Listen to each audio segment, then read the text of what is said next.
انس بن مالک رضی اللہ عنہ نے بیان کیا اور ان سے ام حرام رضی اللہ عنہا نے یہ واقعہ بیان کیا تھا کہ نبی کریم صلی اللہ علیہ وسلم نے ایک دن ان کے گھر تشریف لا کر قیلولہ فرمایا تھا۔ جب آپ بیدار ہوئے تو ہنس رہے تھے۔ انہوں نے پوچھا یا رسول اللہ کس بات پر آپ ہنس رہے ہیں؟ فرمایا مجھے اپنی امت میں سے ایک ایسی قوم کو خواب میں دیکھ کر خوشی ہوئی جو سمندر میں غزوہ کے لیے اس طرح جا رہے تھے جیسے بادشاہ تخت پر بیٹھے ہوں۔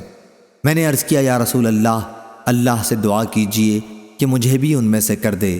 آپ نے فرمایا کہ تم بھی ان میں سے ہو۔ اس کے بعد پھر آپ سو گئے اور جب بیدار ہوئے تو پھر ہنس رہے تھے۔ آپ نے اس مرتبہ بھی وہی بات بتائی۔ ایسا 2 یا 3 دفعہ ہوا۔ میں نے کہا اے اللہ کے رسول اللہ تعالیٰ سے دعا کیجئے کہ مجھے بھی ان میں سے کر دے۔ آپ نے فرمایا کہ تم سب سے پہلے لشکر کے ساتھ ہوگی۔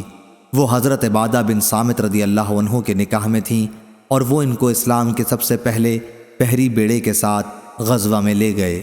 واپسی میں سوار ہونے کے لیے اپنی سواری سے قریب ہوئیں۔ سوار ہوتے ہوئے یا سوار ہونے کے بعد گر پڑیں جس سے آپ کی گردن ٹوٹ گئی اور شہادت کی موت پائی رضی اللہ عنہا۔ صحیح بخاری حدیث نمبر 2894 2895۔